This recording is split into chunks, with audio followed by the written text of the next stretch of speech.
Hello everyone. ඉතින් වැඩක් අවුරුදු ගාණක් කරාද නැද්ද කියලා කියන්න පුළුවන් awards හම්බ වෙනකොට එතකොට company වල profits එතකොට තව වෙන වෙන රටවල් වල shops වල අපේ products තියෙනවා දකින්නකොට ඉතින් මේ තමයි තියෙන්නේ ඕමාන් වල බාමි කියන brand එකෙන් PR Global Ventures අසාඩම්බරෙන් නිෂ්පාදනය කරන products මොකද අවුරුදු දෙකක් විතර කල් අරගෙන තමයි ප්‍රොඩක්ට්ස් එළියට දාලා තියෙන්නේ. ඉතින් එක්ස්පෝර්ට් මාකට් එකේ හැමදාම මෙයා මේ කියන විදිහට ඉන්නවද කියලා සැකයක් හිතන අයට ඔන්න තියෙනවා ප්‍රොඩක්ට්ස් ඔන්න ඕමාන් මාකට් එකේ තියෙන විදිය.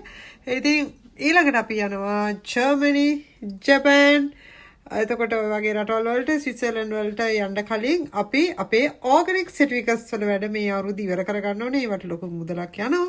ඉතින් USA වලටත් මම ආවා විතරයි. ඉතින් මේ වැඩ කටයුතු ඉතින් ඔය වගේ ලස්සනට කරගෙන යන අතරතුර ඔන්න මගේ ෆාමසිටිකල් කම්පැනි එක තාරා ග්ලෝබල් වෙන්චර්ස් තාරා ෆාමසිටිකල් නමේ අනිවාර්යෙන්ම නිෂ්පාදනාගාරය හදලා ඉවරයි ප්‍රොඩක්ට්ස් ඒකට 4ක් නිෂ්පාදනය කරලා ඒවට ෆීඩ්බැක් අරන් ඉවරයි ඔන්න ඊළඟ මගේ ආයතනය ෆැක්ටරි එක කම්පැනි එක ඉදිරියට එනවා මොකද මේකත් අවුරුදු දෙකකට කලින් ඔක්කොම ලෑස්ති කරලා ප්‍රොඩක්ට්ස් ඔක්කොම තියෙන එකක් නමුත් අපි එක්ස්පෝර්ට් මාකට් එකේ ෆස්ට් ස්ටෙප් එක තියලා ඉන්න ඕනේ ඊළඟ ස්ටෙප් එකට යන්න. මොකද ඔක්කොම දොඩම් ගොඩ වගේ බදාගෙන ඉදලා හරියන්නේ නැහැ.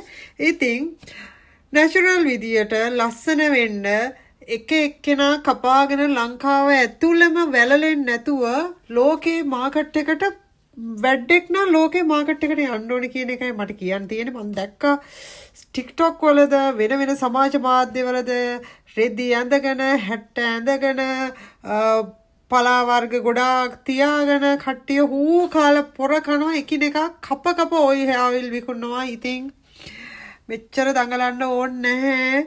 ඕන තරම් ලෝකේ මාකට් එකට වැඩෙක් නම් යන්නයි තියෙන්නේ. ඇයි මේ මම හැම වෙලේම කියන්නේ මගේ තරගය තියෙන්නේ නම් ලංකාවේ ඇතුළේ නෙමෙයි.